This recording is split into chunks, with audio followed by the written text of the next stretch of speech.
할렐루야. 하나님의 은혜가 오늘도 함께하기를 주님의 이름으로 축복합니다.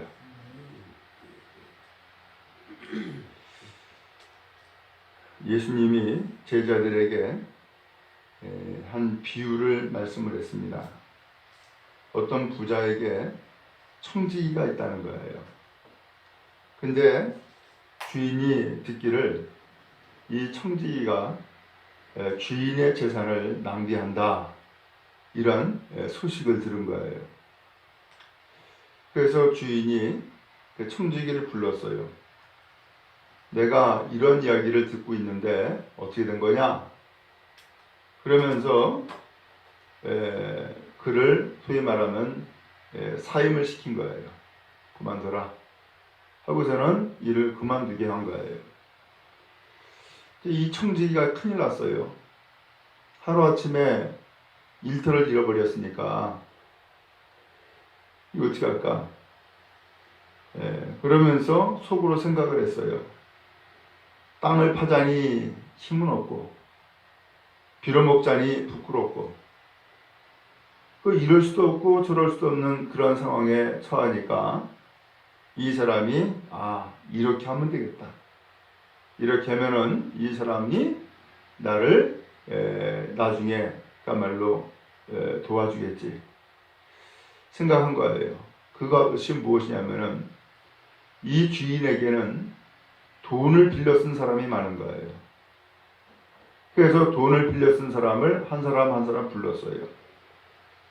그래서 한 사람에게 이야기를 한 거예요. 우리 주인에게 얼마 빚을 줬어? 물어보니까는 기름 100마를 빚졌다는 거예요.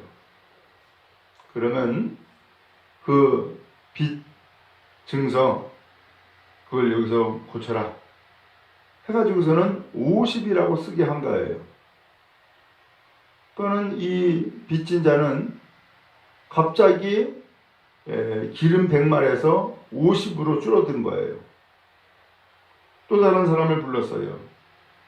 당신은 주인에게 얼마 빚을 줬어? 밀 100석이라는 거예요. 그래? 그러면 이 증서를 80이라고 고쳐라. 그래서 80이라고 고쳐쓰기 한 거예요. 그래서 이 사람도 20을 감에 빠져버린 거예요. 근데 이 주인이 이 소식 또한 들었어요. 어때요? 괘씸한 사람이죠. 근데 주인이 전혀 뜻밖의 반응을 보인 거예요. 8절 말씀해 보니까 주인이 이 옳지 않은 청지기가 이를 지혜 있게 하였으므로 칭찬했다. 이렇게 표현하는 거예요. 이 사람이 돈을 낭비한다고 해가지고서는 그만두게 만들었는데 그만두기 전에 주인에게 빚진 자들을 불러가지고서는 그 빚을 탕감을 해주고 있다? 이거 주인의 입장에서는 괘씸한 사람 아니에요. 그런데 전혀 뜻밖의 주인은 오히려 이 사람을 칭찬했다는 거예요. 이 사람을. 그러면서 9절에 가서 이렇게 표현을 했어요. 내가 너희에게 말하노니 불의의 재물로 친구를 사귀라. 그리하면 그 재물이 없어질 때에 그들이 너희를 영주할 처소로 영접하리라. 그 불의한 재물이라고 하는 것은 누구 돈이에요? 주인의 돈이에요. 내 돈이 아니라고요. 그 주인의 돈을 가지고서 영주할 처소로 영접하리라. 그 친구를 사귀라. 이 친구는 너의 훗날에 네가 먹고 살 수 있도록 훗날에 너를 도와줄 수 있도록 그렇게 친구를 사귀라는 거예요. 나중에 재물이 없어지면은 그들이 너희를 영주할 처소, 영원히 거주할 처소로 너를 인도해 줄 거다. 그러면서 이 주인이 이야기를 하고 있는 거예요. 이게 도대체 무슨 뜻일까? 여기에서 주인이 칭찬했다, 지혜 있게 일 처리해서 칭찬했다, 이 이야기는 재물은 영원하지가 않아요. 그렇죠? 있다가도 없어지고 없다가도 또 있어지고 재물은 영원하지가 않아요. 근데 이 청지기를 주인이 칭찬한 이유는 그 영원하지 않은 재물을 가지고서, 그리고 더 나아가서 자기 것도 아닌 주인의 것을 가지고서 이 청지기는 뭐 했어요? 자기의 미래를 준비했다란 말이죠. 자기의 미래를. 땅을 파자니 힘이 없고 빌어먹자니 부끄럽고, 근데 아직은 내가 청지기잖아요. 그러니까는 이 청지기로 있는 이때에 자기의 미래를 도모하기 위해서 지금 그 빚진 사람들을 불러가지고서 빚을 탕감시킨 것을, 이 사람을 지혜 있는 사람이다 라고 주인이 칭찬했다는 거죠. 그 이유는 뭐예요? 그는 미래를 도모한 사람, 미래를 준비한 사람이기 때문에 칭찬했던 거예요. 여러분, 그런 의미에서 오늘 우리도 미래를 준비하는 믿음의 백성들 다 될 수 있기를 간절히 바랍니다. 그러면 미래를 준비한다?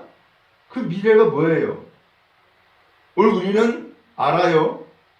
아, 내가 몇 년 정도 있으면은 내가 이제는 더 이상 일을 할 수 없고, 그럼 몇 년 정도 있으면은 내가 이제는 이 세상을 떠나겠구나 라고 생각할 수 있죠? 그러면 떠나면은 그 다음에 어떻게 되는 거예요? 떠나면은 이제는 둘 중에 하나가 될 거라고요. 죽어서 심판을 받게 되고, 심판을 받으면은 천국 백성이 될 것인지 지옥 백성이 될 것인지, 그때에 이제 판가름이 날 거란 말이에요. 그러면은 오늘 우리는 무엇을 준비해야 돼요? 지옥 백성이 아니라 천국 백성이 될 것을 준비해야 되겠죠. 그게 지혜죠. 내가 죽어서 지옥 갈 것을 알면은 내가 죄를 지을 수 없죠. 내가 죽어서 지옥 갈 것을 알면은 내 인생을 정말로 믿음으로 살아야죠. 그래서 지옥이 아닌 천국 가는 백성으로 사는 것이 지금 이 시간 우리에게 주어진 지혜 아니겠어요? 그것을 또 다른 표현으로는 믿음이다 라고 할 수 있는 것이죠. 오늘 예수님은 13절에서 이렇게 말씀했어요. 집 하인이 두 주인을 섬길 수 없나니 혹 이를 미워하고 저를 사랑하거나 혹 이를 중히 여기고 저를 경히 여길 것임이니라. 너희는 하나님과 재물을 겸하여 섬길 수 없느니라. 결국 누구를 섬기라는 거예요? 영원한 길을 인도하시는, 영원한 생명으로 인도하시는 하나님을 믿어라 라는 말씀인 거죠. 재물? 그거는 잠깐 있다가 없어지는 거다. 재물, 그것은 이 세상에 목숨 부지하며 살아갈 때 필요한 것이지, 이 세상에서의 목숨이 다하고 영원한 하나님의 나라로 들어갈 때에 필요한 것은 아니다 라고 하는 것을 알려주는 거죠. 그러므로 오늘 우리는 뭘 섬겨야 되겠어요? 재물을 섬겨야 되겠어요? 아니면 하나님을 섬겨야 되겠어요? 아하, 영원한 생명으로 인도하는 하나님을 섬겨야 되는 것이구나. 바로 이것이 지혜고 이것이 인생을 잘 사는 것이구나 라는 것을 알 수 있죠. 오늘 성경이 바로 이 말씀을 하고 있는 거예요. 바라기는 지혜 있는 청지기가 되는 은혜가 있기를 주님의 이름으로 축복합니다. 아울러서 예수님이 이렇게 얘기하니까 바리새인들이 비웃었어요. 거기 14절에 보니까 바리새인들이 돈을 좋아하는 사람이다 라고 표현을 했거든요. 그러면서 예수님이 하는 그 비유의 말씀 듣고서는 비웃었는데, 그때 예수님이 아주 중요한 말씀을 하시는 거예요. 16절에 율법과 선지자는 요한의 때까지요, 그부터는 하나님 나라의 복음이 전파되어 사람마다 그리로 침입하느니라. 율법과 선지자 언제까지라고요? 요한 때까지라는 거예요. 그 후부터는, 그럼 요한의 때가 지나가면은 그 다음에는 뭐가 된다는 거예요? 하나님 나라의 복음이 전파된다 라고 표현을 했어요. 율법과 선지자는 요한의 때까지만 필요한 것이고, 요한의 때 이후에는 하나님 나라의 복음이 전파된다. 그리고 사람마다 그리로 침입하느니라.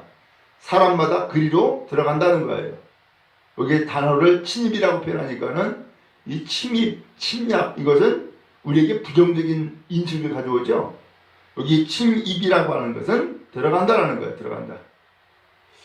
오늘 그러면은 하나님 나라로 들어가는 것은 뭐가 필요하다는 거예요? 율법과 선지자는 그건 옛날 거고, 지금은 하나님 나라에 들어가기 위해서는 복음이 있어야 된다는 거예요. 복음이.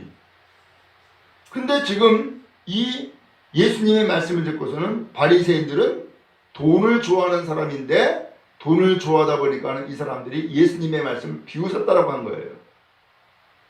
오늘 이 바리새인들은 무엇을 의지하고 무엇을 참말로 중요하게 생각하는 사람이에요? 율법이죠. 그죠?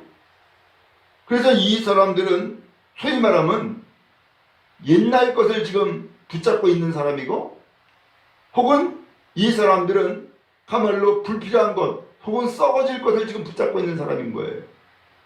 지금은 무엇이 필요하냐?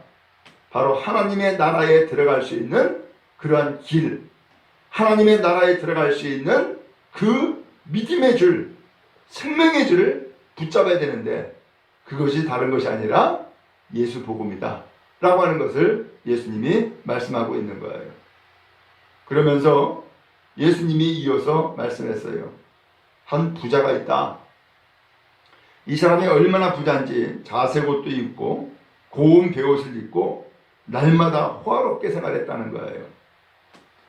그러면서 이 사람이 날마다 잔치를 벌이고 호화롭게 사는데, 그 집의 대문에 거지 한 사람이 있는데, 그 거지는 그 부잣집에서 잔치하고서 나머지 그말로 버려지는 것 빌어먹고 산다는 거예요. 이 사람이 어느 정도 거지인가? 20절에 보니까는 헌대투성이래요. 여기 헌대라고 하는 것은 그말로 상처가 딱지가 되어 가지고서 몸에 그냥 덕지덕지 그렇게 상처투성이고, 그 다음에 그 껍데기 투성인 사람이죠. 이 사람이 부자상에서 떨어지는 그 버려지는 음식으로 배불리려고 하는데, 심지어는 개들이 와서 그 헌대를 헐떡하는 거예요. 그 정도로 가난했던 사람이고 그 정도로 거지였던 거죠. 근데 이 두 사람이 다 죽었어요. 그래서 부자도 죽고 그 다음에 나사로도 죽었다는 거예요. 근데 이 나사로는 아브라함의 품에 거하고 부자는 지옥에 떨어졌다는 거예요. 여기 아브라함의 품이라고 하는 것은 천국을 얘기한 거예요. 아니 전혀 반대의 길을 간 거예요. 그러면서 이 부자가 아브라함에게 요청을 했어요. 아브라함이요, 나를 불쌍히 여기셔서 나사로를 나에게 보내셔서 그 손에 물 한 방울 좀 묻혀가지고 내 혀를 좀 시원하게 해달라고 그렇게 부탁을 한 거예요. 그랬더니 아브라함이 하는 얘기가, 너는 살았을 때에 좋은 것 받았고 나사로는 고난을 받았다. 그래서 지금 여기에서는 나사로가 오히려 위로를 받고 너는 지금 고통받고 있는 거다. 라고 이야기를 한 거예요. 그리고 그뿐만 아니라 너와 우리 사이에는 큰 구렁텅이가 놓여 있어가지고 네가 이쪽으로 건너올 수도 없고, 그리고 또한 여기에서 너에게 건너갈 수도 없어. 그러면서 이 부자의 요청을 거절한 거예요. 그랬더니 두 번째로 또 이야기를 하는 거예요. 그러면 아브라함이요, 그러면 주여 나사로를 내 아버지 집에 좀 보내주세요. 그래서 내 형제들이 있는데 형제들에게 이야기를 해서 이 고통받는 곳, 이 지옥에 오지 않도록 말을 해주세요. 말을 하게 해주세요 하면서 두 번째 부탁을 한 거예요. 그랬더니 아브라함이 하는 얘기가, 그들에게는 모세도 있고 선지자도 있다. 여기 모세라고 하는 것은 율법을 두고 한 얘기예요. 그들에게 율법이 있고 율법을 가르쳐주는 선지자들이 있지 않느냐. 그러니까 나사로가 굳이 갈 필요가 없다라는 거예요. 그랬더니 이 부자가 하는 소리가 아니라고. 그들이 정말로 죽어서 천국을 경험한 이 나사로를 보내면은 그들이 들을 거라고. 그러면서 나사로 보내달라는 거예요. 그랬더니 마지막 31절에 아브라함이 다시 이야기하죠. 모세와 선지자들에게 듣지 아니하면 비록 죽은 자 가운데서 살아나는 자가 있어도 권함을 받지 아니하리라 하고서 끝냈어요. 지금 살아있을 때에 그 율법과 선지자의 말을 듣지 않는 사람이라면은 죽어서 다시금 부활해가지고서 그들에게 천사로 가가지고서 이야기를 해도 안 된다. 그러니까 무슨 소리예요? 지금 듣지 않는 사람은 나중에도 안 듣는다는 거예요. 지금 말씀 듣고서 순종하지 않으면은 나중에 가서도 순종하지 않는다는 거예요. 그러니까 어떤 말씀을 하는 거예요? 지금 여기에서 믿음 가져라. 나중에 가서 내가 순종하겠습니다. 그러지 말고 지금 여기서 하나님의 말씀을 듣고 지금 여기서 믿음을 갖고 그래서 천국 백성 되고 그리고 하나님 나라의 백성 되어라 라고 하는 것을 말씀하고 있는 것이죠. 여러분, 오늘 주님은 이러한 비유들을 통하여서 우리에게 뭘 말씀해 주고 있어요? 미래를 준비해라. 곧 이제는 이 세상에서의 삶을 다 마칠 때가 온다. 그러면 이 세상의 삶을 다 마치고 나면은 어디로 갈 것인가? 지옥 갈 것인가? 천국 갈 것인가? 지혜로운 사람은 바로 천국을 갈 수 있도록 여기서 준비를 맞춰놓는 거다 라고 하는 것을 말씀해 주고 있는 거죠. 여러분, 그런 의미에서 지금 여러분들이 예수를 믿는 것은 지혜로운 길을 간 거예요. 지금 여기에서 예수를 믿고 하나님의 자녀가 되어진 것은 천국 갈 수 있는 티켓을 이제 확보해 놓은 거예요. 바라기는 그 천국 가는 티켓 잃지 말고 천국 가는 티켓 잘 간직해서 정말로 믿음 가지고 하나님 나라에 나아가는 은혜와 복이 여러분 모두에게 있기를 간절히 바랍니다. 그래서 여러분의 일생에 제일 잘하는 건 뭐예요? 그것은 예수 믿는 거예요. 여러분의 일생에 제일 잘하는 건 뭐예요? 그 믿음 내가 간직하고 또한 그 믿음 여러분의 자녀들과 후손들에게 전해주는 거예요. 왜? 그래야만 천국 백성 되어지고 또한 천국의 자손들을 얻는 놀라운 결과를 얻기 때문인 것이죠. 바라기는 미래를 준비하고 복받는 주의 백성 다 되기를 주님 여러분 축복합니다.